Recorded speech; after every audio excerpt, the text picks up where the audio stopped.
بسم اللہ الرحمن الرحیم۔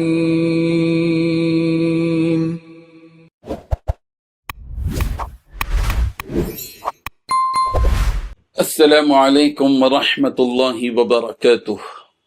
الحمد للہ وکفی وسلام علی عبادہ الذین اصطفی، اما بعد۔ حاضرین و ناظرین، یہ درس حدیث نمبر 273 ہے۔ روایت سماعت کے لیے ترجمے کے بعد تشریح ہوگی۔ بسم اللہ الرحمن الرحیم۔ عن ابی ہریرہ رضی اللہ عنہ قال قال رسول اللہ صلی اللہ علیہ وسلم انا اولى الناس بعیسى الانبیاء ابناء علات وليس بینی وبین عیسى نبی، رواہ مسلم۔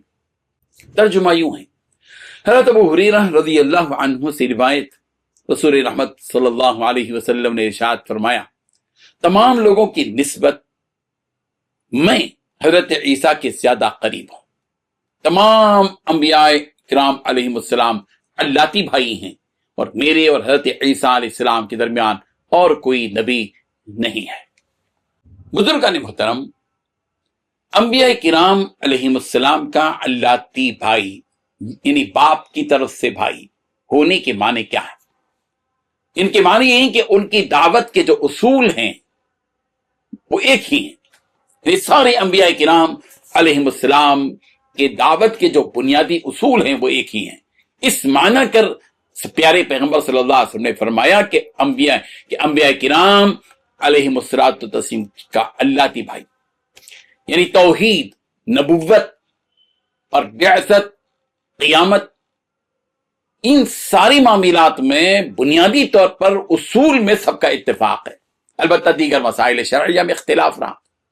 آپ علیہ السلام خود انبیاء کرام علیہ السلام کو اخی کہہ کر یاد فرمایا، اخی یوسف۔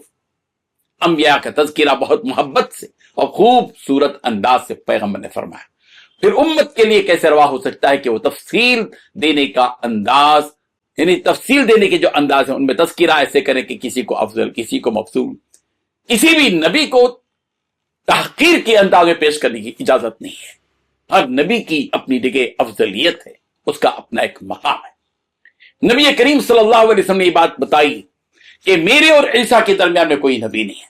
حضرت عیسیٰ علیہ السلام ہیں، یعنی تمام انبیاء میں حضرت عیسیٰ علیہ السلام پیغمبر سے پہلے کے نبی ہیں، اور پیغمبر اس دنیا میں آخری نبی بن کر، سید المرسلین بن کر، سید الانبیاء بن کر اس دنیا میں تشریف لائے۔ اللہ تبارک و تعالیٰ ان حقائق کو سمجھنے کی توفیق عطا فرمائے، آمین۔ وآخر دعوانا ان الحمد للہ رب العالمین۔